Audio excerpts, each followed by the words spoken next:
737-1111. Tawag na! Tuloy-tuloy ang Morning Balita. Gimmick at chika. Hatid ng unang hirit at NSO Birth Certificate Delivery.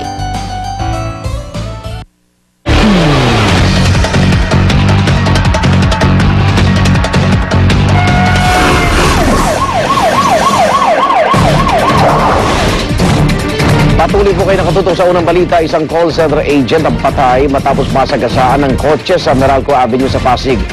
Ang masaklap, hindi man lang huminto para tumulong ang nakabundol na sasakyan. Darito ang report ni Oscar Oida. Hindi na nakaabot pa ng buhay sa kanyang dapat na pupuntahan ng call center agent na kinilalang si Cherry May Lagumbay. Mag-aalauna na madaling araw nang bawian siya ng buhay matapos masagasaan sa bahaging ito ng Meralco Avenue sa Pasig City. Tumatawid daw noon ang kalsada ang biktima habang may kausap sa cellphone nang matumbok ng isang pulang kotse. Galing po yun sa kabila, bumaba siya. Pagbaba niya, tumabay. Pagtawid dito, nakatawag sa phone niya ata. Tapos, iniwasan naman yata ng kotse na pula. Kaso, tumakbo din siya papunta sa kotse. Napasamba pa raw ang biktima sa hood ng naturang sasakyan bago tuluyang tumilapon sa kalsada. Nasakay siya ng kotse hanggang doon. Parang yung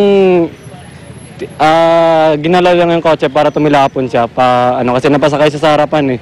Tapos, yun, nandyan na. Yung gamit niya, naiwan nga yung isang sandals niya dito eh. Ang masaklap nito, hindi man lang huminto para tumulong ang nakabundol na sasakyan. Sa kabila nito, umaasa pa rin ang otoridad na di magtatagal. Babagsak rin sa kanilang mga kamay ang suspect. Pare-review ng investigador natin yung CCTV. Kung sino man ang makakita ng Mazda na walang grill at wala ring emblem sa harapan, maaaring ipagbigay agad sa kapulisan natin. Mas maganda kung makakadiretso kayo sa Pasig Police. Paulit-ulit namang paalala ng otoridad sa mga mamamayan. Hanggat maaari, pagtatawid tayo lalo sa ganitong maraming sakyan, talagang doble ingat. Tsaka iwasan natin yung paggamit ng cellphone, pagkwentuhan sa kasama. Kung tatawid tayo, focus tayo sa pagtawid. Ito ang balita sa Quezon City. Oscar Oida reporting.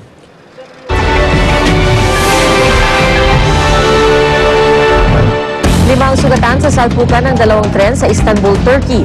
Ayon sa mga otoridad, papalis na sana ang passenger train mula sa estasyon nang bigla na lamang itong salubungin ng isa pang tren mula sa kasalungat na direksyon. Sa tindi ng banggaan, nawasak ang unahang bahagi ng mga tren. Agad namang isinugod sa ospital ang mga nasugatan. Patuloy na inaalam ng mga otoridad ang sanhi ng aksidente. 4 na buwang gulang na conjoined twins, matagumpay na napaghiwalay ng mga doktor sa China. Abril pa raw tinututukan ng mga doktor ang lagay ng kambal na babaeng sina An-An at Min-Min. Magkadikit mula sa dibdib hanggang tiyan ang mga sanggol. 4 na grupo ng doktor ang kinailangan sa operasyon na tumagal ng 6 na oras. Umaasa ang kanilang mga doktor na magiging maayos at mabilis ang paggaling nina An-An at Min-Min. Oras na para sa unang chika natin. Narito na po si Luan D. Luan.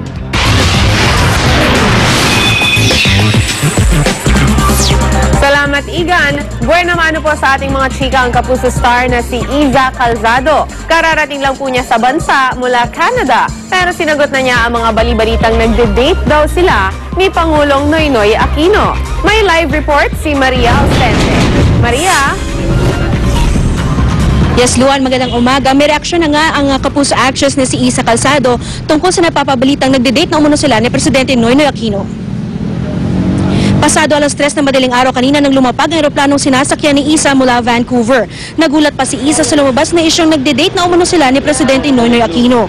Una ay tumanggi pa siyang magbigay ng pahayag, pero kalaunay si Iza na mismo ang nagsabi na hindi sila nagde-date ni Pinoy.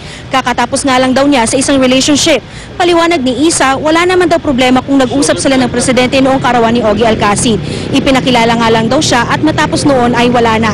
Nahihiya pa nga daw si Iza ngayong nagbibigay ng kulay ang isang maikling pakikipag-usap niya sa Pangulo. I was introduced to the President during Kuya Ogie Alcacid's birthday party and I conversed with him there, and the last I checked, there was nothing wrong with that, diba? And that does not equate to dating the President. As a matter of fact, I was honored to have had the opportunity to talk to him. With all due respect to the president, I mean, it's just that I just came out of a relationship and, I'm really not there.